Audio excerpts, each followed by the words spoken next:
What's up, everybody? I am Travesty. I'm Cartoon Joe. And Dan Schneider is a piece of shit. Yes, he is. Oh, such garbage.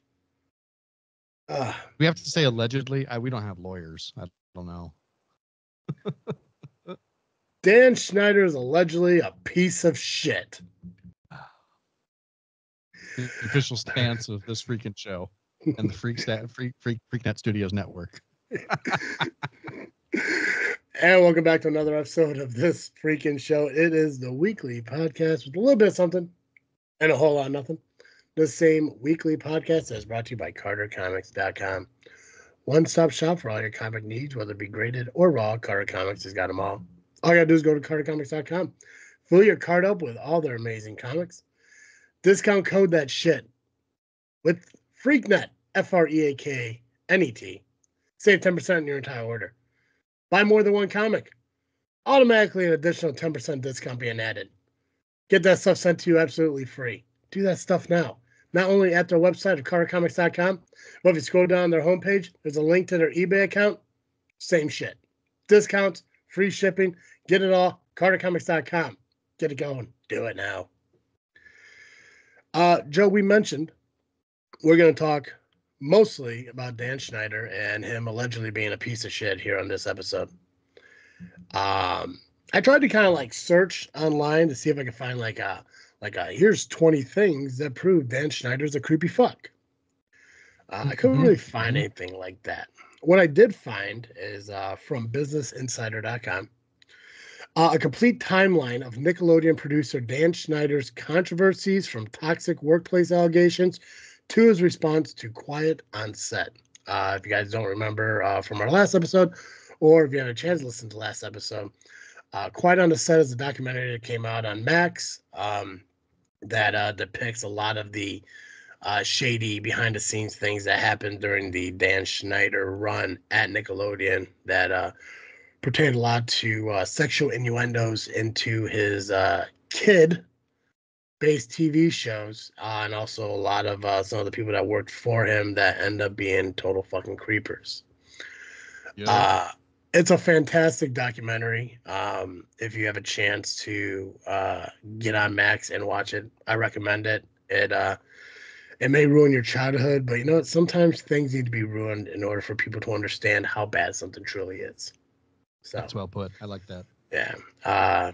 That's how I felt about the documentary I watched on Firefest. Yeah. I heard it was bad, but watching the documentaries on it, it makes so much worse. Sense. So much worse than anybody thought. So bad. I guess we can start. We'll start back, and I'm just going to run through the timeline as here, and I'll read from the article again. This is from BusinessInsider.com. March 26th of 2018, Nickelodeon severed ties with Dan Schneider. Following many conversations together about next directions and future opportunities, Nickelodeon and our longtime creative partner Dan Schneider have agreed not to extend the current deal, Nickelodeon and Schneider said in a joint statement to Deadline. It was a natural time to part ways since Schneider's production company was wrapping up projects. The statement was added. However, Deadline reported that there was more to the story behind Schneider's departure. According to the publication, Schneider had well-documented temper issues for years. Production days were long, and photos that he posted online of female actors' feet caused concerns. Nickelodeon launched 2 internal investigations due to concerns about Schneider's behavior. After a 2013 investigation, Schneider started giving notes to actors on Sam and Cat from his office instead of directly interacting with them. Schneider told Quiet on Set producers that he wasn't barred from working with the actors, but simply chose to give notes from his office. So if you guys watched the documentary, I think one of the things that really got the ball rolling in all this was one of those writers, as we mentioned in the documentary, but also we mentioned here. He hired two female writers, and they end up having to share the same salary when he would hire male writers afterwards who would get full pay themselves. That's a shitty thing to do to begin with. Unbelievable. Yeah. The one who eventually did get fired, I think, finally said something to, was it the Screen Actors Guild or the union, the Actors Union? Yeah, probably. Yeah. Yeah. Yeah, because I'm Actors trying to Writing remember Union. yeah, I'm trying to remember all the documentary as we run through this. So some of my information may be a little bit off, but again, watch the documentary and might clarify some things. And luckily, Joe's here, and he loves correcting me, which I appreciate as well. And they finally had people started looking into some of the goofy things that he was doing, and one of the things that he would do would message people and cause them to be self-deprecating in their own way, like messaging them to say, "Hey, stand up and yell in the office, I'm an idiot," or "Hey, stand up in the office and yell, I'm a slut," shit like that. Yeah. There was one thing that he did that seemed a little bit fucked up. Was and if you haven't watched the documentary, I think a lot of the stuff will be like spoilers in a way. I don't know if you could really technically spoil a documentary, but it's whatever. One of the writers who was new to the industry, who got paid half of the fucking pay because she had to split it with somebody, was offered, I think it was $300 to eat 2 pints of ice cream in like 30 minutes or some goofy shit. Oh, yeah, that's right. And if you know anything about milk and drinking it in any kind of quick fashion, I remember working at Taco Bell in like '06. Like somebody bet me I couldn't drink a gallon of milk in like 45 minutes or something like that. I never did it because it just sounded like a bad fucking idea. And I'm glad I didn't do it because apparently if you do, you'll violently fucking throw up. It's very like the scene in Anchorman where it's just milk is a bad choice. Yeah. Yeah, so girl, so she did it. She threw up all over the place. She never got her money. And then I guess like a little time after that, like Snyder offered somebody money to do something else. I can't remember exactly what it was. And she made the joke about like, if I do it, would that, would you add it to my tab or something like that? And I guess he like went off on her about, her accusing him of not paying his debts and all this, or his bets and all that shit, which she never did say if she ever got the money or not, but it's fucked up. I mean, I understand people having fun at work and everything, and if that was the worst thing he did, then it probably wouldn't be that bad of an idea. He wouldn't be as bad at everything it is right now, but that seems like the smallest thing he ever fucking did. The least creepy fucking thing he ever did. The feet thing, they mentioned on Sam and Cat, which was a spinoff from iCarly, which when you watch iCarly or you watch Victorious, you watch Drake and Josh, there's a lot of feet jokes. A lot, Way more feet jokes than I remember or like noticed. I guess I'm just not a feet guy. yeah. It reminds me a lot of like there was a video that came out years ago when somebody clipped together all the F words in like the Big Lebowski. Yeah. And you never really realize how much the F word is said in the Big Lebowski until you watch a 6 minute long video of, just going like fuck, fuck, fucking, fuck, fucking, so on and so on and so forth. Basically the same way Sherry, um, you know, Talks about describes, us. yeah, pretty much. You guys swear way too much. Like, yeah, I know it happens. It's unintentional though. Just get into what we talk about. But when you sit there and you collage together all the feet jokes, and again, iCarly, the Amanda Show, all that, and the thing is, like, it's not a Nickelodeon thing. It's the shows that Dan Schneider is producing. So it's like, common denominator. Yeah. Uh, Yeah. Oh God. fucking Sorry, I'm thinking about all the different things that they showing Ariana Grande like with the potato and yeah. the Oh, the water water bottle upside the down. water bottle upside down on Yeah, the side of the bed and yeah. Well, it's like in oh I God. can't remember what the name of the show was, but it was one that had Britney Spears' sister on it. Yeah, Um, Zoe. Zoe 101. There it is. Yeah, where like they're like the two girls are sitting from across from each other, and the one girl's trying to bite into like a gooey pop or what the fuck it is, and the whole joke was Oh it's supposed yeah, to and it shoot pops on her straight face or across whatever. that Jamie Lynn Spears' face. Yeah, you can't tell me that those are just innocent fucking jokes. Yeah, You know, but like, yeah, it's one of those things. It's like we talked a little bit in the last episode, the Pickle Boy being pen pals with John Wayne Gacy. Like yeah, one of these jokes, not a red flag. hundreds of these jokes, huge red flag. Yeah. Yeah. Like a Russian military parade amount of red flags. Yeah, and the thing is too is like when I asked you the question of like, hey, would you hang Gacy's photo up? And you said yes, and I agree, I would too, but I would still have to ask the question, hey Joe, you good? Like this is, I mean, you okay, right? Like this isn't like an admirer of yours, like but nobody asked the fucking question. Nobody just, everyone looked at it like, okay, well it is weird, but it's not weird enough to talk about. It's weird enough to fucking talk about. Like, mm. Anyways, Yeah.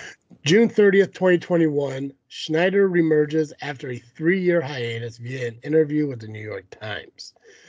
Schneider told the publication that he took a break after partnering with Nickelodeon to focus on back burner things like losing more than 100 pounds.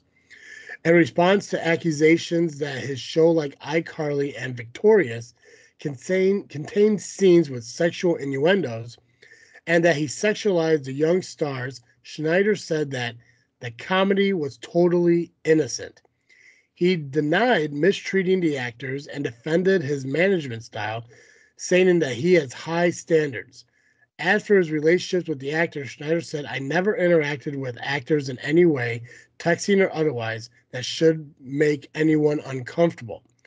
The producer also said that he had become more gentle at communicating and teased multiple projects in development, including an ambitious and very different TV show's pilot geared towards an adult audience. But nothing actually materialized, and Schneider mostly remained out of the spotlight. You want to start this one off, Joe? Start what off?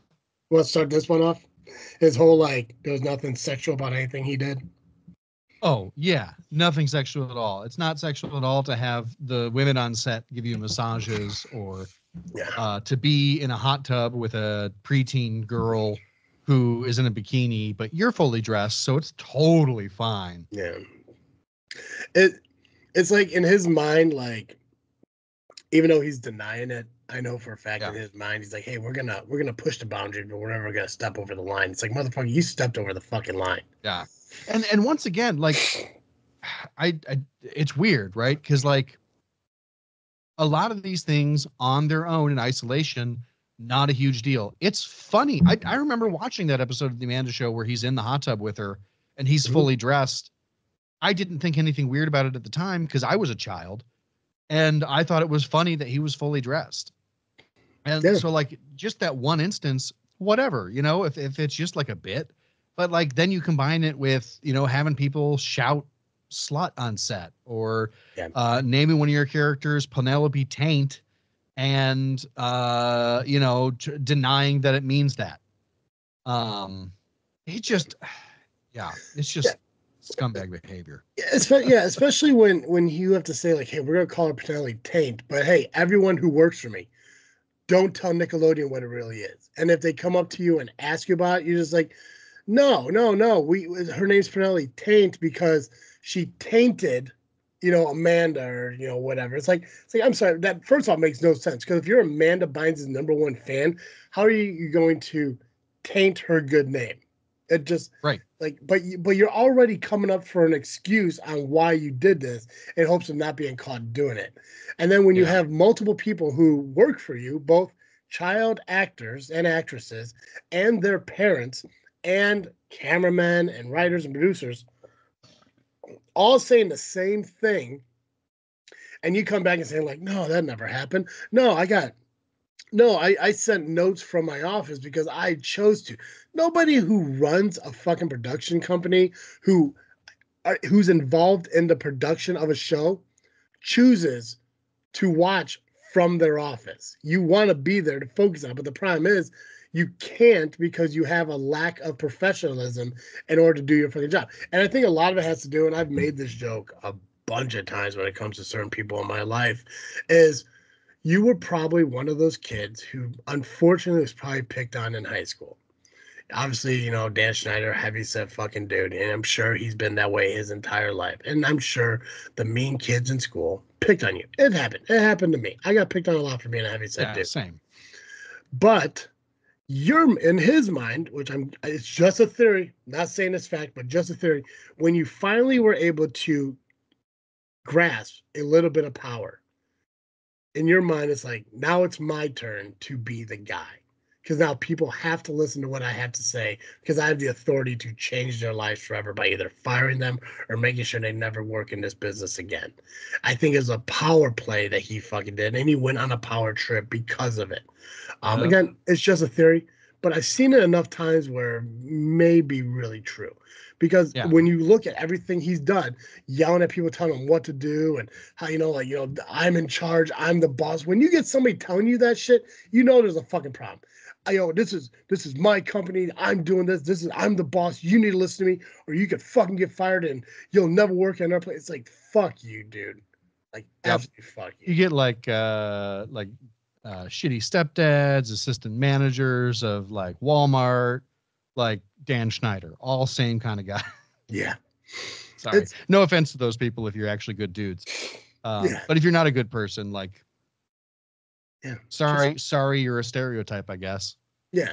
Instead of trying to, instead of ending up like the people that made your life miserable, just Yeah, remind yourself of who you were in those moments and try to prevent shit from that happening. right. And it didn't sound like Dan Schneider was like that. It sounded like he was more focused on like, I want people to know I'm in charge, Yeah. and I'm going to Well, then you mix bother. in like you got that one kid who they loved, like the number one thing they loved doing was putting him in like a tight skin suit type of thing. And Yeah, and then they that one the kids fear factor where they like cover him in peanut butter and then have dogs come out and lick him and stuff, and yeah, creepy, that's very fucking creepy. creepy. Yeah, Like I don't like if you just put it on his face and he's like, like his head sticking out of a box or something and they come lick his face, weird, kind of yeah, uncomfortable, not yeah, as creepy as having dogs lick him from head to toe,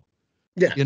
or the note Captain Nose thing that he was, where it's just like, that's not, those are obviously not noses, man. Oh yeah, no, yeah. When you look at the shoulders, 100%. Yeah, it's you could have literally made it more nose like, but you clearly did fucking not. And again, and it goes back to the whole like squirting that gel on Jamie Lynn's face in that scene with the nose boy or whatever, and he sneezed and the shit shot at the girl's fucking face. It's like if you really want to make that humor, you guys, Nickelodeon, you have slime. If that Yeah, kid sneezes at that girl, just throw an entire bucket of fucking slime at her. Not a fucking shot of goo that only hits her in the fucking eye and drips down her fucking face. Because yeah, clearly people are going to realize at a certain point, probably parents who are going to walk by and see their kid watch this, and the first thing they see is somebody get shot at a fucking person's face and drips down. Like, what the fuck are you watching? yeah. Insane. Like And like, if I'm in favor of a little bit of adult humor in a kids show, you know, but it doesn't have to be overtly sexual. In fact, shouldn't be. It doesn't have to be. It shouldn't be that. You know. yeah, the Ariana It, Grande upside down with the water bottle thing was a little bit fucking goofy. yeah. That Putting was her putting her own feet in her mouth was like, once again, in context, in isolation, it's weird, but it's not super uncomfortable. But then you look at all the other feet stuff, and you're just like, this is not a silly joke. yeah, This is somebody's like fetish, yeah. and that's not cool. August 9th, 2022, former actor Jeanette McCurdy writes candidly about her experience starring on Schneider's iCarly and Sam and Cat in her debut memoir. McCurdy's memoir, titled I'm Glad My Mom Died, nabbed the spot on the New York Times notification nonfiction bestseller list, not notification, nonfiction, and remained on the list for a whole year. The book was an immediate hit, sparking conversations about behind the scenes attentions at Nickelodeon.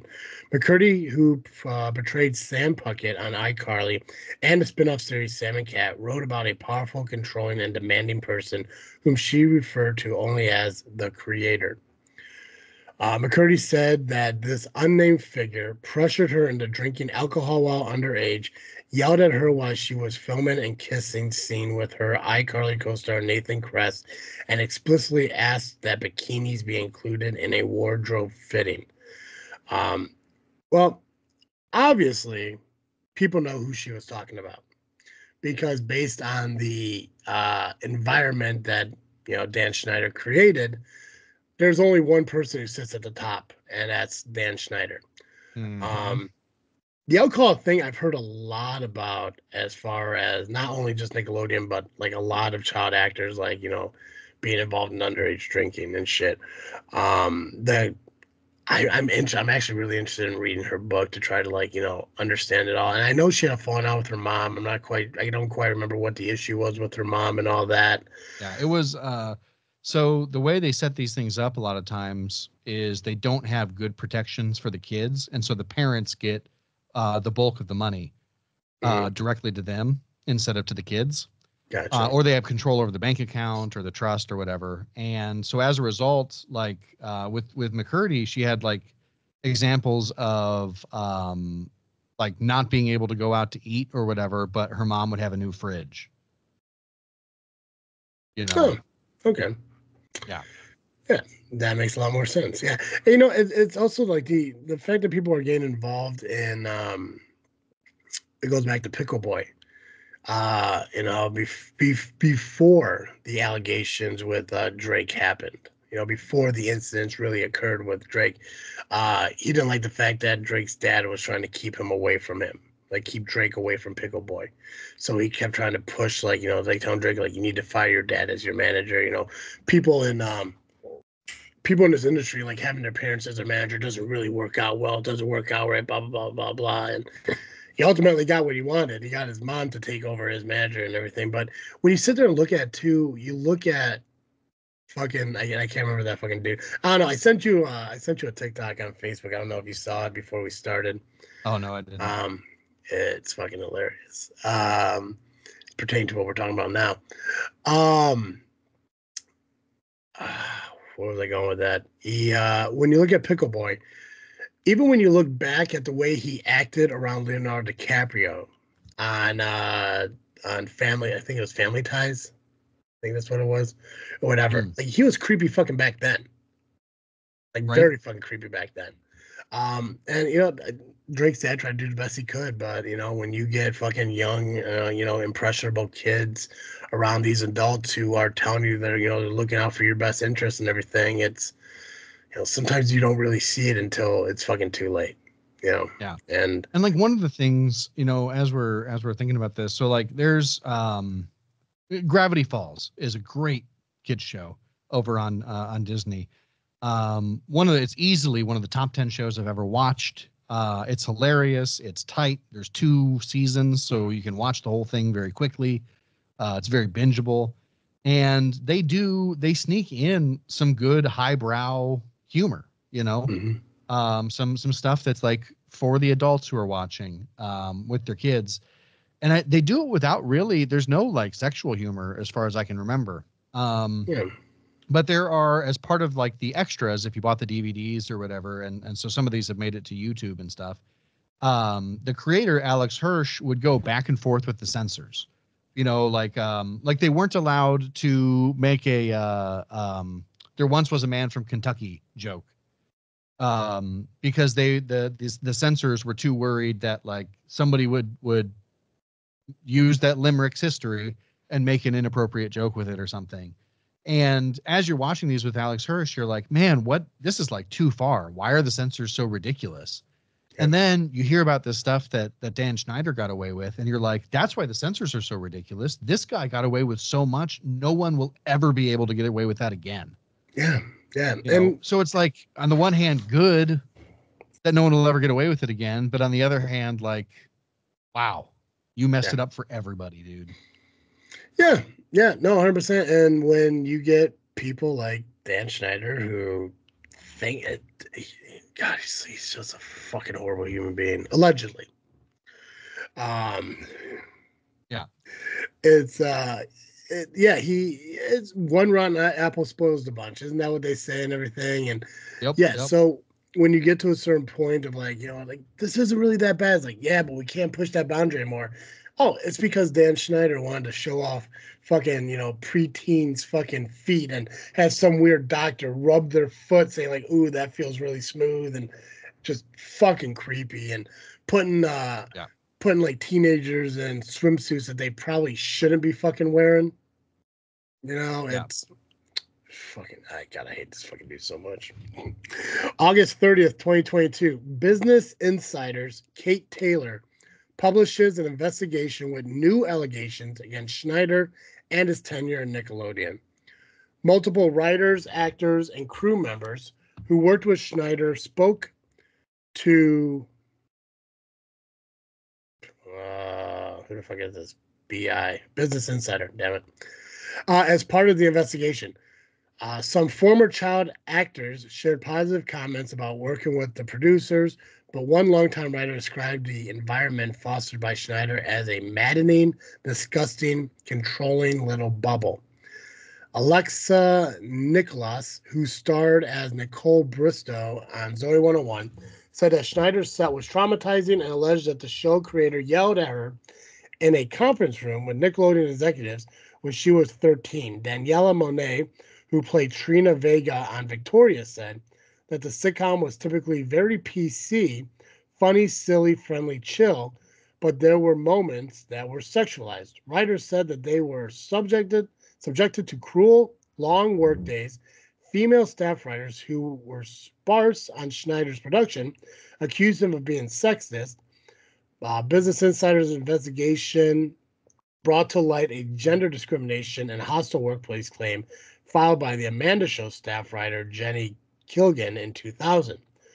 Other employees accused Schneider of asking for massages from adult female colleagues. A person close to Schneider said that the producer regrets ever asking anyone and agrees it was not appropriate, even though it only happened in public settings. It still fucking happened. It's like I'm sure that he's not sorry that he did it. I'm sorry that he's being called out for Hmm. Mm-hmm. it. Yeah, that's usually how it is, right? Yeah.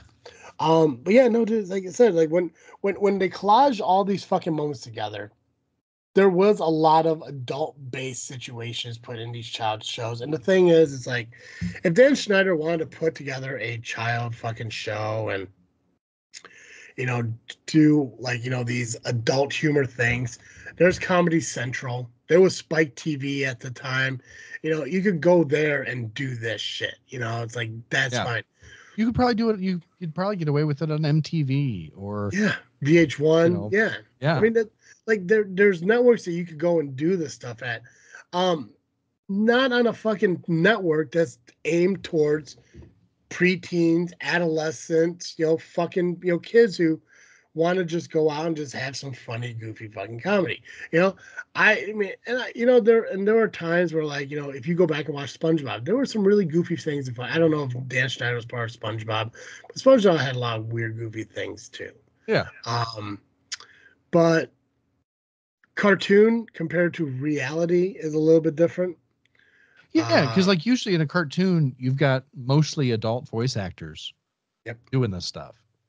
You know, adult voice actors, adult animators. Even if it's for kids, like they can sneak stuff in, and certainly as a kid, I didn't notice that the castles in Little Mermaid were dicks. Or like the priest had a boner or whatever. I had no idea. Didn't know it. Wouldn't have known it until I was an adult. Right.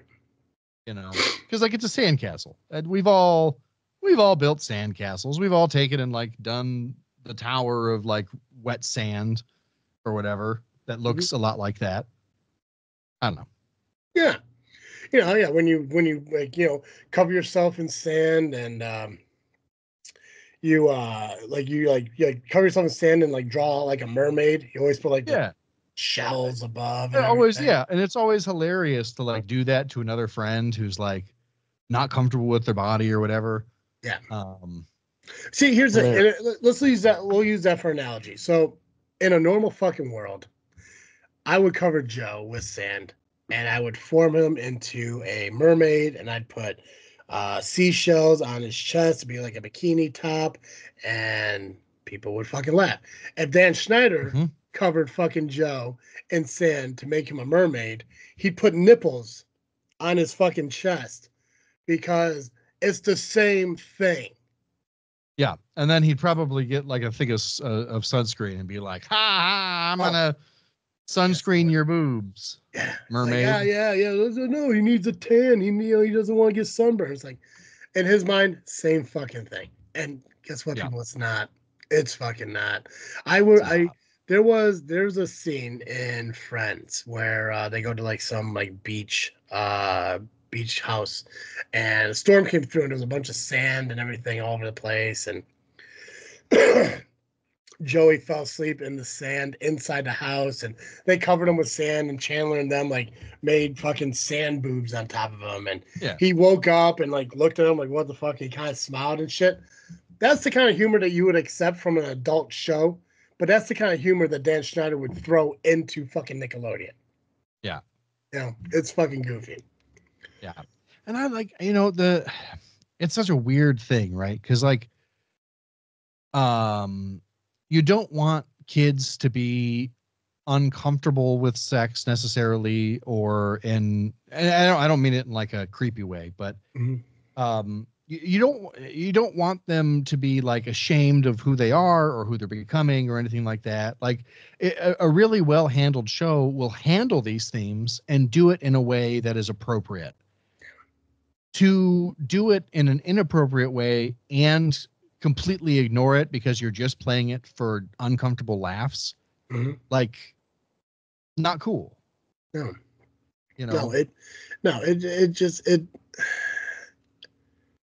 it's Yeah, one of those it's things. wild. Yeah, it's so hard to fucking like really like depict like uh, because I don't want to say the wrong thing and make it sound weird, which Right. Dan Schneider would allegedly. Right. Yeah, Uh, yeah. he yeah, the idea that and again being kids when we watched it back in the day and everything, we knew nothing about it because sex wasn't really on our fucking minds as children. So when you see someone get shot in the face with sunscreen or some goo pop or a nose blown and everything, it's just like ew, they just got splattered with fucking shit. But when you become an adult and you look at that shit, it's like it's not that they shot them in the face, but it's the consistency of what that fucking looks like. Like they try to say like, hey, it's like somebody walked into a production or a prop, table and said, listen, okay, we're gonna have this scene where this dude's gonna fucking sneeze and shoot a loogie at this fucking person, and we need something that looks like, God, what's the word? What's the word? And then the prop guy's like, you mean like a booger? And then Dan Shiner's like, no, semen. Like that. I want it to run down and shit. Because Yeah. that's the kind of person this guy's coming off to be. Again, Yeah. allegedly. Well, the Um, thing where the kids are like having a sugar eating contest, and then oh, dude, I didn't know that was that was fun. I didn't know that was real sugar and unbelievable. shit. I The fact can't that that believe was that made it onto the TV. the fact that that was real sugar and real coffee, that could fuck a kid up. And the Yeah. fact that the girl was somehow there literally choking on that shit, Mm-hmm. it's like, what the fuck, man? I just and the thing is like not all of all that was bad. Some of the scenes were fucked up. Um I think Good Burger was okay. I can't remember anything bad. I'm sure there is something bad in Good Burger. I'm sure if we went back and really watched it, you'd find it. Um but God, just to hear the kids talk about today, and then you get and I wish I remember the names. I don't remember the names of everybody, but I think it was the kid that had to dress up as like Noseboy or whatever this superhero was, and I think Mm-hmm. that might have been the same kid that had to get licked by the dog or whatever It like that. was. Yeah. He implied a lot of the times that like a lot of the like the white kids were treated different, and I fucking hate the fact that kids like that had to Go through that. and realize it at a young age. You know, yeah, it's God, Yeah. fuck Dan Schneider. Yeah. Yeah, and with this kid with nose Leon Frierson. Okay. I just looked him up. I don't know how to say his name. I assume it's Leon Frierson. Like maybe other kids were put in skin tight suits and things.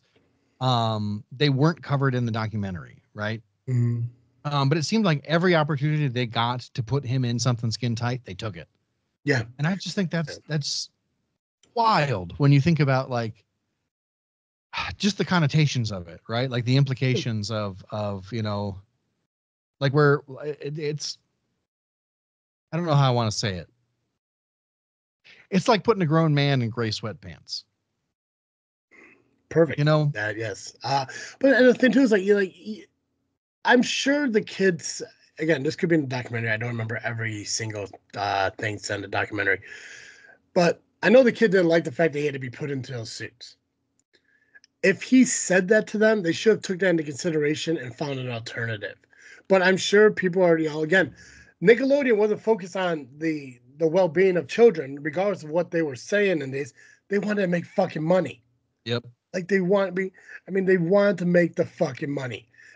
So they, you probably have like a guy like Dan Schneider or any other producer, probably the creepy fucking dudes who are saying like, it's like, hey, listen, I know you don't want to do it and everything, but it's gonna be really funny for the bid, and it's like, this is how you make money. Sometimes you gotta do what you don't. I hate when people say that shit. Sometimes you have to do what you don't like doing. Like, no, you don't. Yeah. You That's one of my really favorite fucking don't. things on TikTok is this there's a lady who's like an intimacy coordinator. Mm-hmm. And I'm sure they have something similar for kids shows. Yep. Um, Even though they're not, hopefully they're not being put in sexual situations like adults would be for that particular job. Um, but like, no, here's what I want to say. There was one lady who was kind of the way I would describe her. She looked like alternative, like goth or whatever. And she is talking about how kids should be so safe that they feel safe enough to say I'm uncomfortable. Yeah. And that's Yeah. that's the thing, and that should be the case in every part of life, and especially Yeah. in the film industry. There's no reason, and I don't care what profession it is, what job it is, anything. There should be no situation where a 9-year-old is treated like an adult. Yeah. When you take on the responsibility of being a producer, a director, a writer, a cameraman, or whatever of a child show, and whether it be the Nickelodeon ones that we're talking about, or if it's Barney, or if it's over on Disney, Nick Jr., whatever the fuck it is, you have a responsibility of taking care of those kids as if they are fucking kids. There should never be a point where those that if a parent doesn't want their kid away from them, there should never be a moment where you say, I need to talk to your kids alone. Like, fuck you, you do. Like Mm-hmm. my child isn't old enough to make decisions for himself or herself. There's no way that they're going to sit in this room by themselves with you and you dictating what they say or what they do or how shit fucking works. You should be able to go up to a kid and say, listen, this is what I think we're gonna do. This is the idea. Parents sitting right there, and the parent has the final say when it comes to the child. It's like, I'm sure if somebody said, Amanda and her parent is sitting right there, and Dan Schneider walked up and was like, hey, we're gonna do the scene where we're gonna put, 11-year-old Amanda in a two-piece bikini inside a hot tub right next to this 40-year-old fucking heavyset dude, and we're just gonna talk and have fun and blah blah blah blah. You know, if the parents say no, you fucking move on. Okay, that didn't work. Let's figure something else out. How about Right. we'll put Amanda in a scuba suit with goggles on and everything. So, she's doing that. And we'll have her interview another random kid who, for some reason, is also in a fucking scuba suit. Right. You know, there's alternatives to doing a show and you can still make it funny. And the fact that Dan Schneider tried to input himself into episodes from time to time because he couldn't have a successful acting career because he wasn't that fucking good to begin with. Um, it's stupid. It's like a baseball coach who sucks at fucking baseball, semi-pro. It's like Will Ferrell, who's not good at basketball, puts himself on the team because he owns the fucking team. Mm-hmm. It's like okay, I couldn't make it as an actor. Well, fuck it. I guess I'll be a producer and I'll just throw myself into skits from time to time. It's like Yep. no, dude. It's like if you have a child show, keep it a child show. And if you decide to put adults in these scenes, you find actors who have experience working with fucking children. You know, you don't put yourself in there and everything. The fucking same fucking dude who wants your makeup artist or your writer or your hairstylist to come rub your fucking shoulders. You know, Yeah. hire a fucking masseuse then. You know, hire somebody whose job is it to fucking do this. It's Yeah. God, No, I'm with you. And I want you to know I'm taking it seriously. I'm laughing because this is like the 6th or 7th time you've used fucking as an adjective, but because it's right before children and the like structure of the sentence, it could be a verb. And it's amusing to me. Well, fuck me. Like, I don't think in context, there's no way anyone could misconstrue what you're saying. Well, you know what, Joe? One day we're gonna be real fucking famous. We're gonna be so fucking famous that this is gonna be our profession because that's the dream, right? And Yep. we're gonna find trolls who are going to find those clips and they're going to edit everything out. And they're gonna be an article. Travis says on Yep. podcast, fucking children. Because that's gonna fucking happen. And then I'm gonna go on some fucking interview somewhere. It's like, yeah, it was said, it was taken out of context. It's just how it is. It's 2028. You know, obviously, I have no implications on fucking children. I'm using it as Joe stated on the show, an adjective or whatever it is, and because that's the world we're living in. But Yep. yeah, Yep. it's. But thanks for clarifying why Yeah. you're laughing. I thought you were doing it because I was funny.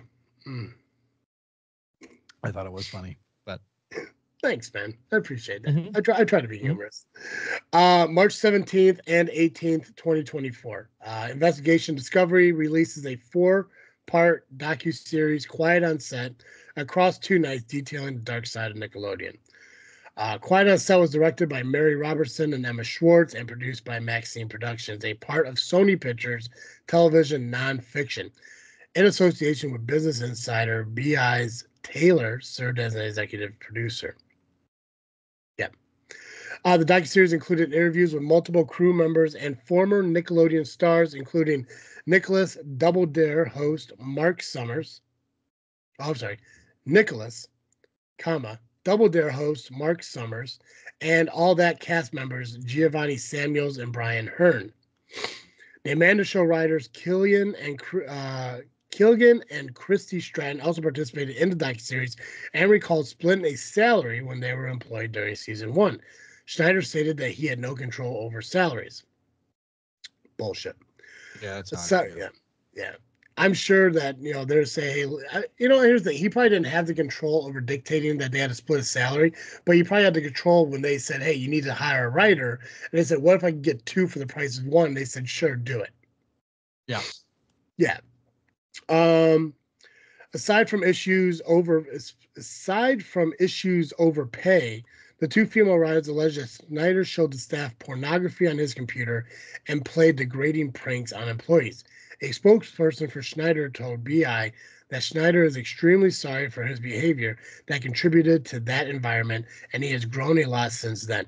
That behavior is clearly wrong and not for the workplace, and certainly he would never act that way again. Yeah, he apologizes now because he got caught and being called out for it. But here's the thing. I don't care what day it is, what time it is. I don't care who is there and who isn't there. If your office is on the set of a child's TV show, when is it ever acceptable for pornography to be shown on your office computer? Exactly. It makes Yeah. no sense why you would think, like, oh, it's a Sunday morning or whatever the hell it was.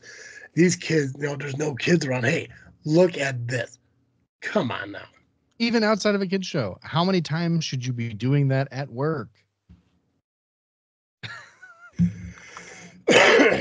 Quiet on Set also included footage of scenes from Nickelodeon shows that have been viewed as inappropriate, like Nicholas accidentally spraying Zoe 101 co-star Jamie Lynn Spears in the face with a goo pop. Everything that happened on the show Dan ran was carefully scrutinized by dozens of involved adults and approved by the network. A representative of Schneider told BI in a statement if there was any actual problem with the scenes that some people now years later are sexualizing, they would be taken down, but they are not. They are aired constantly all over the world today, still enjoyed by both kids and parents.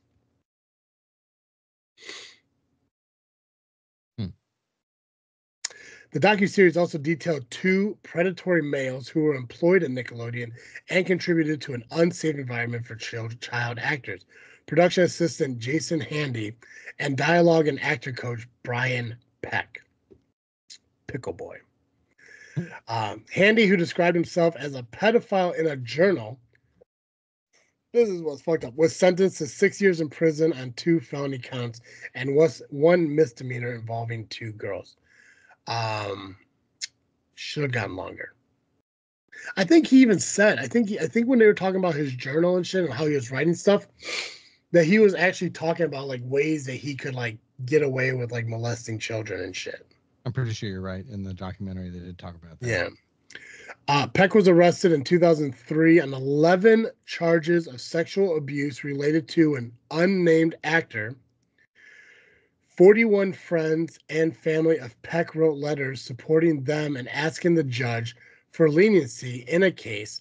Some of these letters were written by notable celebrities, including Alan Thicke, James Marsden, and the Boy Meets World stars Will Friedle and Ryder Strong.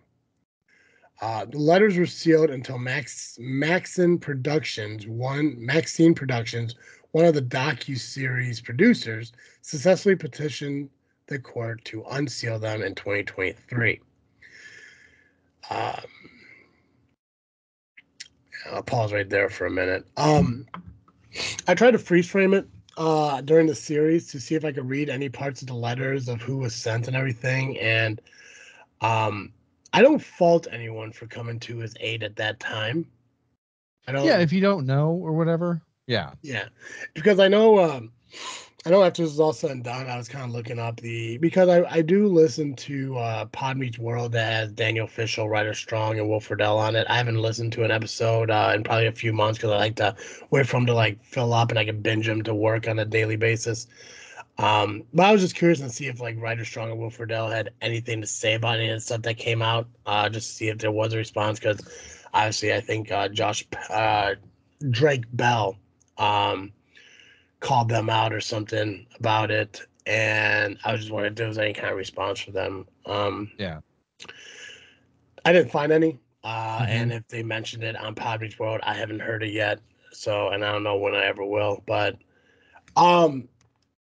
when you sit there and if you do freeze it and you look at the letters and everything, like a lot of people say is like you know he's never shown signs of this. You know, it's hard to believe that this happened. Blah blah blah.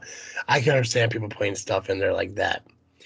The ones I don't agree with, that question, I don't know the exact names of the persons who did it and stuff, but when you like somebody wrote a letter and it stated in the letter that if he did this, he was probably coerced to do it, or he was enticed to do it. Like it sounded like victim blaming to me. Like somebody put that in there, or I think somebody also wrote like if he did do this, then I'm sure he's sorry for what he did. And it kind of goes back to the whole like I'm sure he's sorry that he got caught, but I mean, those are the statements in the letters I don't agree with. That I don't think are okay to say. It's like oh he must have been coerced to do it. Like I'm sorry, but if he was fucking pressured by a teenager to have sex with him, you could be an adult and say no. Yeah. Fucking As an walk adult, away. it's actually your job. Yeah. Is to say no. And it doesn't matter if you are close to the kid, not close to the kid, know them well, don't know them well, related, unrelated. You're the adult. Your job is to say no. Yep. So yeah, so I don't think a lot of those who wrote the letters. I know one of the women who did. They mentioned on the documentary that once she realized what did happen, because I think all the letters were really released following what happened. Because I think some of the people who wrote the letters weren't the same people who were at the trial. They're just going based on their previous experiences with the guy on previous sets. Contact. Yeah. Yeah, yeah.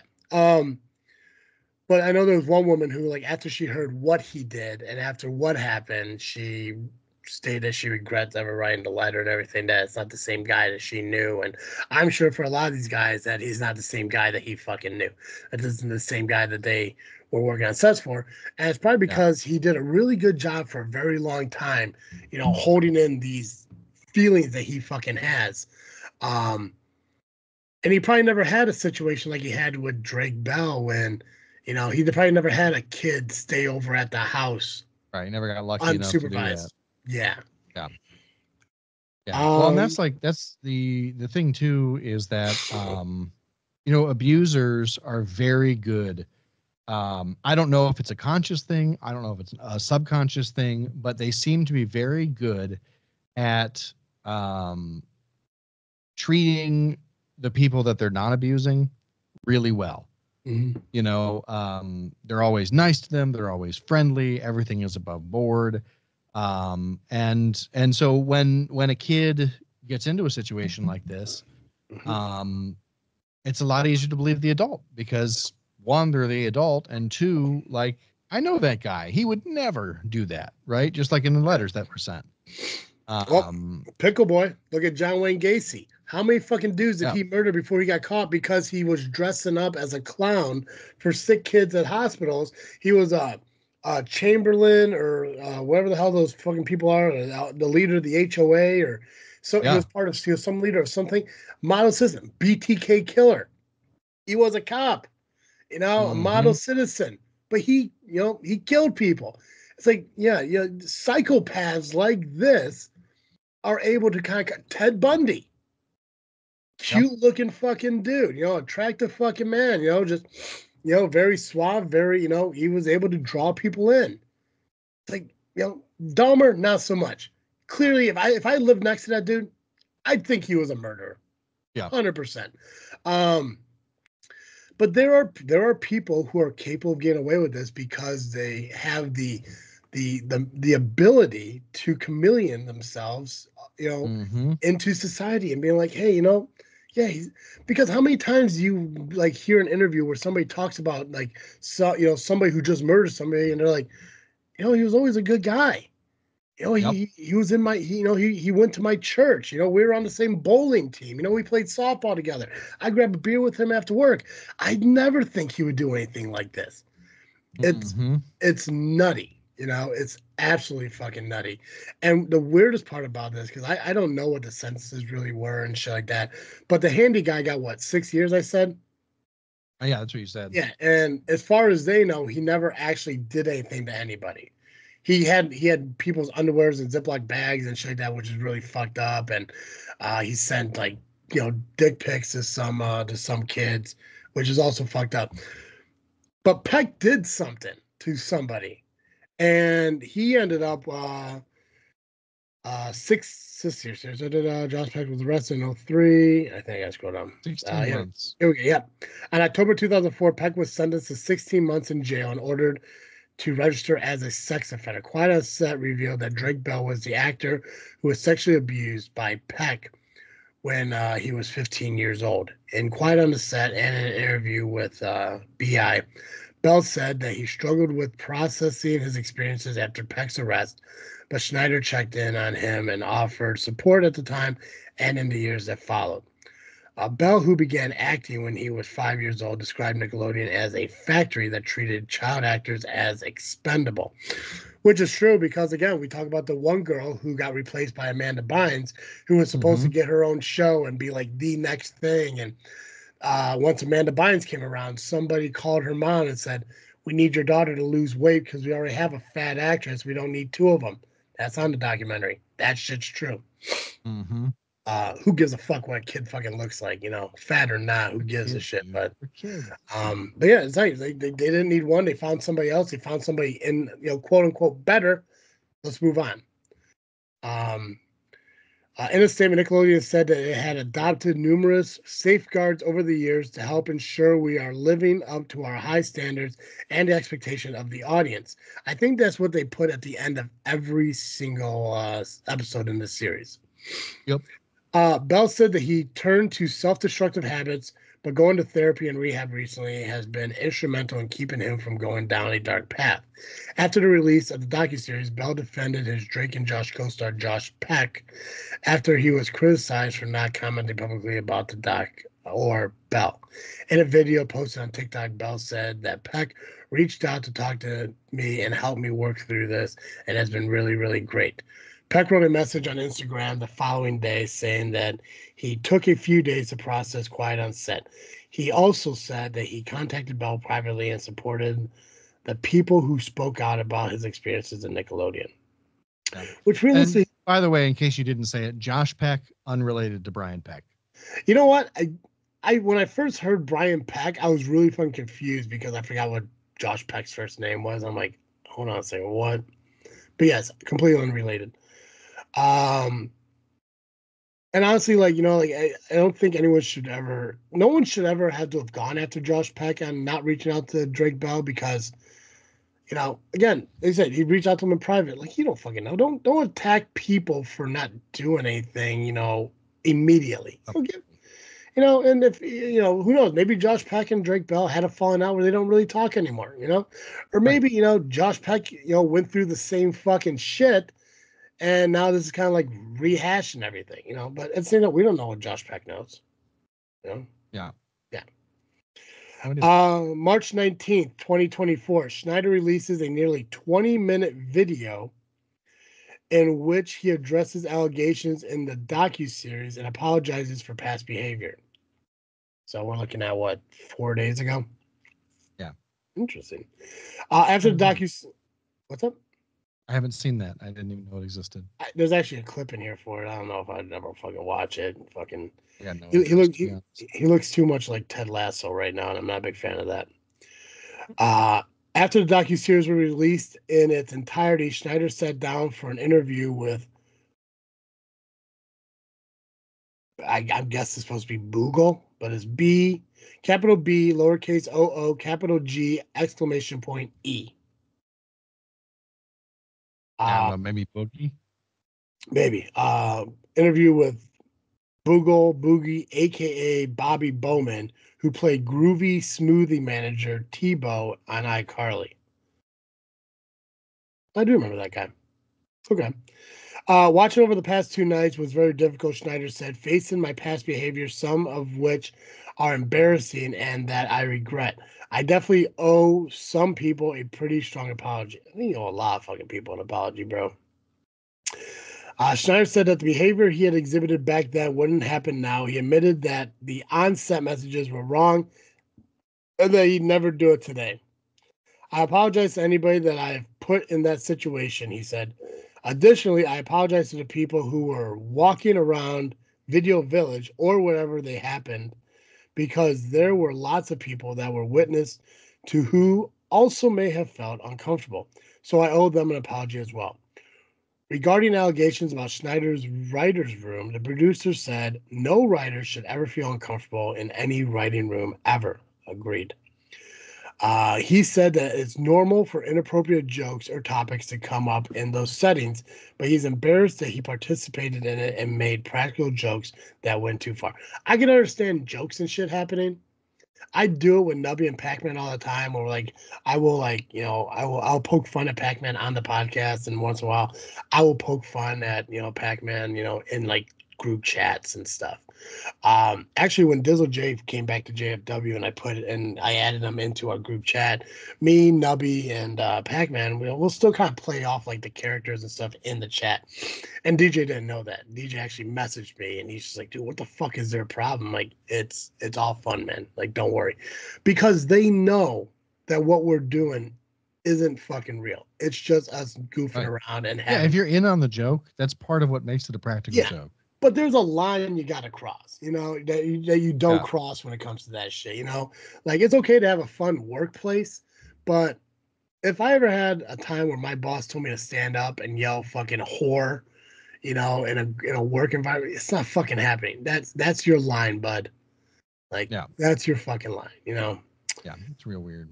Well, it's like, Um, so I was listening to there's those like Reddit post TikTok things. And one of them I was listening to the other day was the family had a practical joke of like they always stole this person's chair if they got up to like go to the bathroom or something, right? mhm. And it got to the point where like after talking to the family, after being upset for years, the person just started bringing their own chair and like it was a folding chair, so that if they got up, they could fold the chair and bring it with them into the bathroom if they wanted to, and or whatever, into the kitchen to grab a snack, and then come back and they'd have their chair still. And they brought it to every family event and stuff. Well, one time they did finally, like, they thought the chair was safe, and so they left it. Went to the bathroom. When they came back, someone was sitting, or the family had taken and hidden the chair. And when they finally found the chair, they found out that the chair was damaged, so that you couldn't sit in it anymore. And like it led to this whole thing where it was just like, this is totally ridiculous. I brought this to solve the problem of you all not being able to leave me alone. And you still couldn't respect that enough. And it escalated to the point where they ended up getting a new chair. And then later on, as another practical joke, the brother-in-law who originally broke the chair got his nephew, or got the original poster's nephew to take the chair. And as things escalated, the brother-in-law ended up taking the chair and throwing it through someone's window. So now he had to pay for the window and on top of the chair, right? And it escalated to the point where they, like, as a family, this thing escapes Reddit and people are reading it, and the family finally gets wind of it, and they're reading all the comments and realizing, oh man, we're in the wrong. Yeah. And now so it's like this feeling like the practical jokes are over or whatever. But I just think it's incredible that, like, this person for years told you this is too far and you wouldn't listen, and then you got exposed on Reddit, and now you're ready to listen. And now you missed too far. Now you missed too far. Yeah. When asked about jokes on his show that are viewed as inappropriate, Schneider insisted that they were written for a kid audience. Now we have some adults looking back at them 20 years later through their lens, and they're looking at them and they're saying, I don't think that's appropriate for a kid's show. He said, I have no problem with that. If that's how anyone feels, let's cut those jokes out of the show, just like I would have done 20 years ago. Schneider acknowledged that there are people who didn't have a positive experience working with him. He chalked up his attitude to the pressures of doing 40 or more episodes per year. Fucking, I do like 80 episodes of podcasts a year, and I'm fine. Fuck this dude. And this shit's only 30 minutes long. Oh, God. He said that watching Quiet on Set made him want to call some of the people who spoke out and apologized for the part he played in their negative experiences. He also said that there are plenty of things he'd do differently. If you worked for Schneider back then and he called you now to apologize, would you want him to? You know what? I don't know. A part of me would, because I feel like I would be owed it, Mm-hmm. But on the other hand, like, if you're only apologizing because you got caught, then I don't want it. Yeah. If you genuinely feel bad because, like, somehow you didn't realize that what you were doing was wrong, that's a different conversation maybe. But, like, I don't know, man. At a certain point, just leave me alone. You messed up my childhood. I don't need you in my life. The main thing I would change is how I treat people, everyone. He said, I definitely at times didn't give people the best of me. I didn't show enough patience. I could be cocky and definitely overambitious and sometimes just straight up rude and obnoxious. I'm so sorry that I ever was. I wish I could go back to earlier years of my career and bring the growth and experience I have now and just do a better job, he added. Nicholas slammed Schneider's apology in a reaction video uploaded on YouTube on Tuesday. When someone doesn't personally come to you and apologize, it's not an apology, she said. That's the other thing.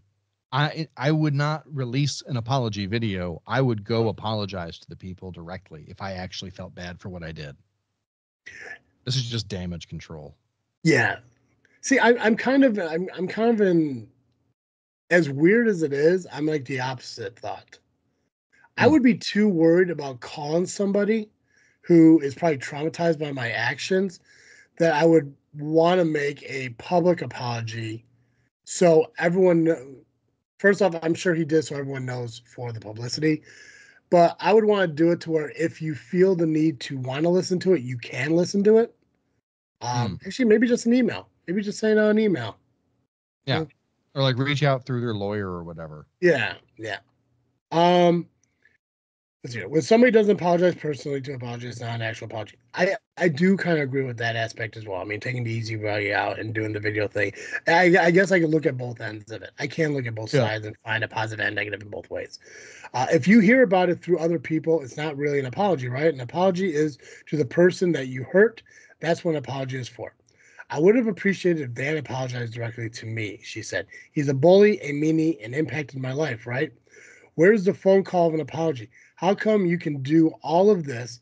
How can everyone do, oh my God, how come you can do all of this? How can everyone do all of this but not reach out to the person that they hurt? Mm-hmm. And that's the end of the article.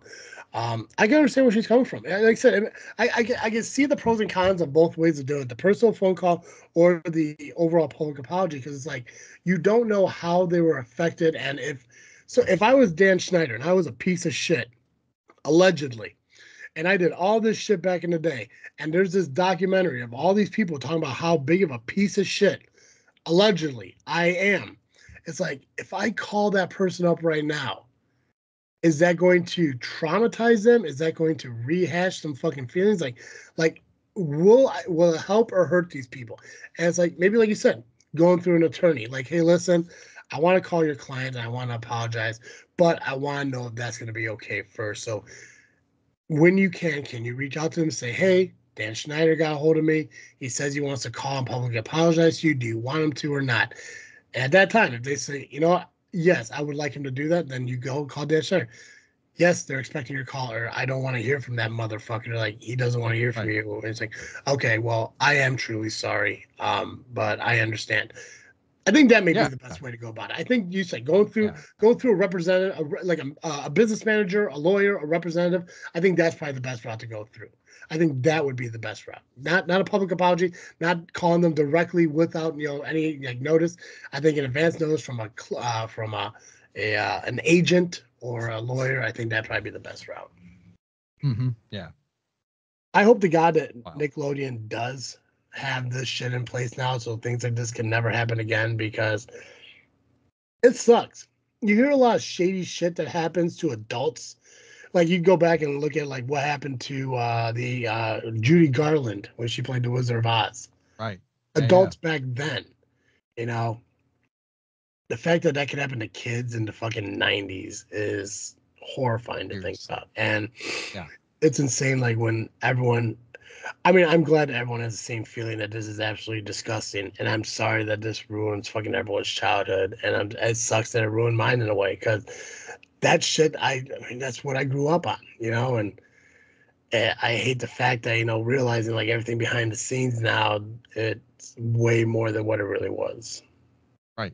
Well, and even just like, not even just, but like on top of that, like the way that it rolls downhill, right? Like Mhm. the way that the last episode kind of ended by saying like, look, partially because of how messed up his childhood was, Drake Bell ends up messaging inappropriate things to minors as well, right? Mhm. But what he does that I think is good and that I do give him props for is when he realizes what he's doing, he goes and he gets help for it. Yeah. He goes to rehab, he quits whatever drugs he's on, whatever alcohol he's drinking, and he says like, "Man, I messed up because I am messed up." You know, and I think he took responsibility for his actions, but I don't think that happens if if he didn't have to live for a couple of decades dealing with the fallout of this emotionally, mentally, physically, in therapy and stuff, he probably doesn't end up messaging underage people, Yeah. you know. Yeah. I And thank know. thank goodness it stated messaging, as far as we know. Yeah. I know. I know it's never. Not to let him off the hook. You're responsible for what you do, but Yeah. Yeah. Yeah. I know. Yeah. And obviously, you can't. like no one can ever sit there and say like, well, I did this because this what happened to me. It's like two wrongs don't make it fucking right. Right. To admit guilt and better yourself, I can respect that. Right. But nobody should ever message a fucking minor if they're a fucking adult unless you're Oh, related. 1,000%. Yeah. Unless you're related and you're wondering what time soccer game's at so you can drink a beer while watching them fucking play next to your fucking siblings and shit. Which I told Sherry and Ashley, I'm like, you let me know when your kids are fucking in soccer because I'm coming to their fucking games as the biggest fucking fan. I will face paint fucking everything and just fucking like American flag it all over the fun. It's gonna be fucking weird, but no. And honestly, that's one of the, like that's my biggest fear when it comes to fucking online dating. It's like I don't know who I'm fucking really messaging. It's fucking terrifying as fuck. That's why like every time I do start talking to somebody and everything, I just like halfway through I'm like, who knows these people are really who they are and shit like that. It's especially when people are like using like studio enhanced fucking professional photos. Like unless you're showing me a fucking selfie of yourself in your dirty ass fucking room through a fucking like thumbprint smeared fucking lens on your cell phone, I really can't trust you are who you are. Like absolutely fucking not. Mm-hmm. Um, I have no sympathy for Dan Schneider. Fuck that dude. You can say you're better until you're blue in the fucking face. It won't mean shit to me. I I think what you did is absolutely fucking disgusting, and I think deep down you had the ability to change it back in the day, and you didn't. So Yep. that's on you. You can live with it. And I pray to fucking God that nobody gives him another opportunity to get onto another set to prove that he's different. Because I think I also heard that fucking Pet guy, like after he got out of prison and shit, like he found another job somewhere else. Oh, jeez. Yeah, I think he did. Yeah. I just, yeah. Yeah. At a certain point, like you had your chance and you blew it, and you've served your time from a legal perspective or whatever, and even if you've actually, let's say he got like 20 30 years instead of 16 months, and that is really serving your time at that point, right? Mm-hmm. You're still not welcome in Hollywood anymore. No. Like, you want to get a job at Starbucks, cool. You want to work construction, fine. um Yeah. Whatever. If Hey, you're, I know a place that's hiring where you can work crazy hours and climb 60 feet into the air with 75 pounds on your back, and they're really looking for people in your age category. we are hiring anyone who's not a convicted felon. We unfortunately, we legally cannot hire convicted felons. Really? Yeah. Well, I didn't know that. they need to pass a government background check.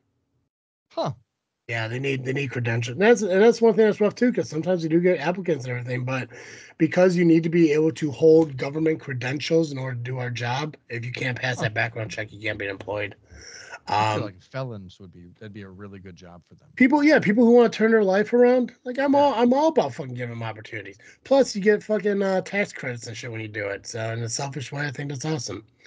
Um, but no, if you are a convicted Peck, being a convicted sex offender and everything, you need to find a job that you are constantly supervised around customers, or find something that you're nowhere near a fucking customer. You're sitting in a cubicle far away from other fucking people. Not on a set where somebody may bring their fucking children around and shit, where these fucking weird temptations that you can't get over can fucking entice you to do your shit again. Yeah. Um, it just there, yeah, it's like there are a lot of things I could forgive a lot of people to do, but when it comes to fucking children and women, that I can never get over that shit. That's Yep. just it's heartbreaking. Like, what? When I was watching the documentary and everything, like I felt really choked up about a lot of the conversations people were having about, how, they were taken advantage of as children, taken advantage of as women. I'm like, that fucking sucks.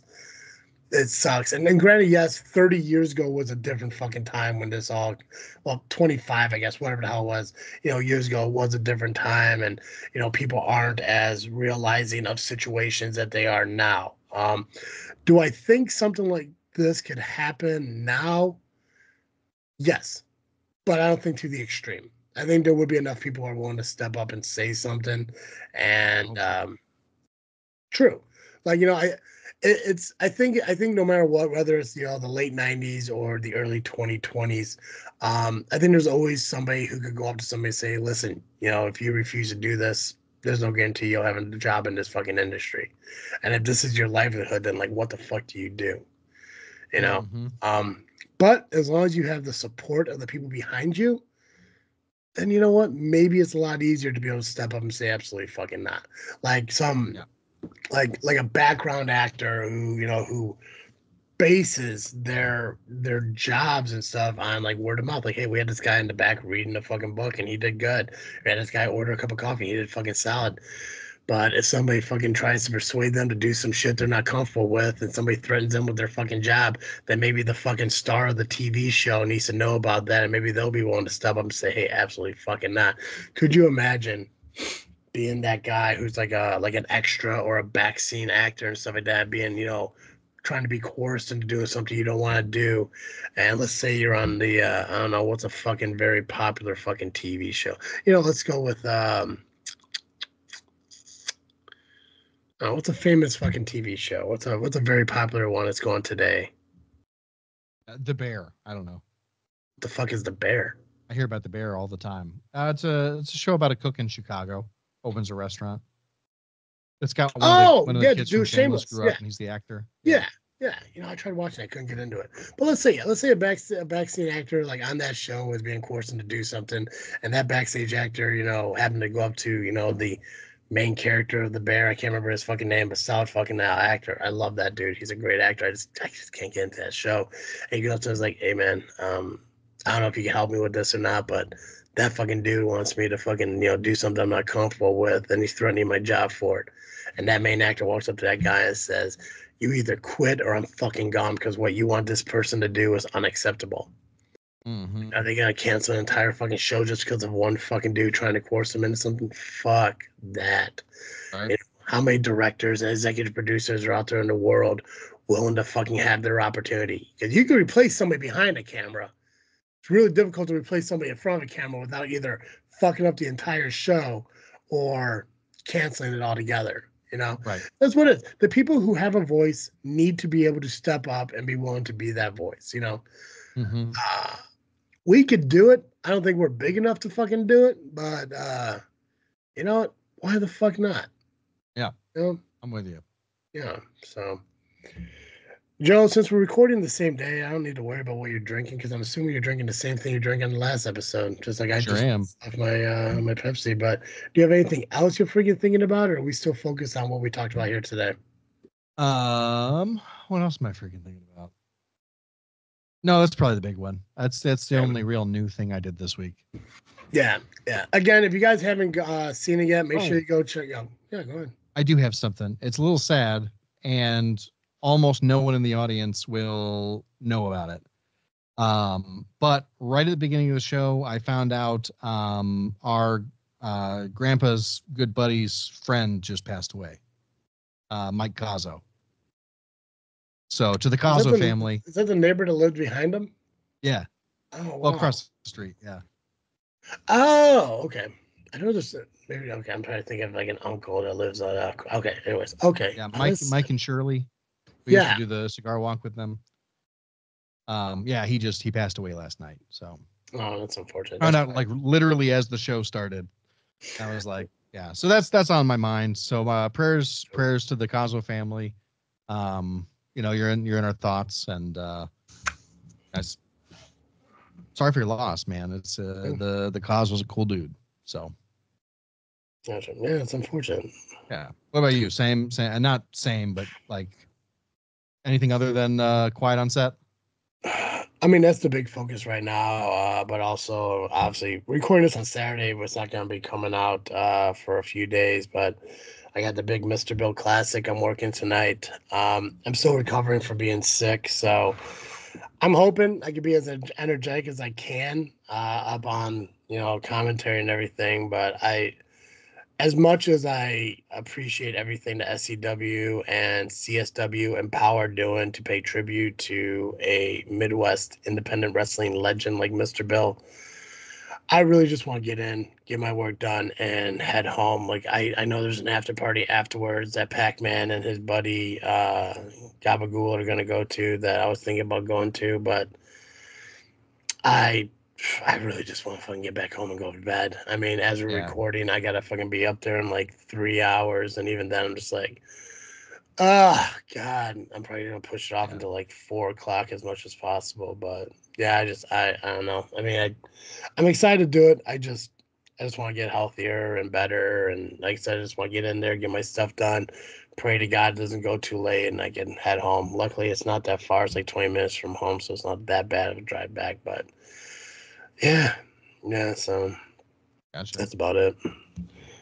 Guys, make sure you follow us on social media: Facebook, Instagram, Twitter, or X, whatever. Just by searching "This Freaking Show" and catch our audio wherever you listen to audio podcasts, and you can check out the video podcast of this on our YouTube channel at Freaknet Studios. Make sure you check it out, subscribe, and hit the notification bell. Uh, that's all I got, guys. As always, I am Travesty, I'm Cartoon Joe. and thank you for listening to another episode of This Freaking Show. I'm out.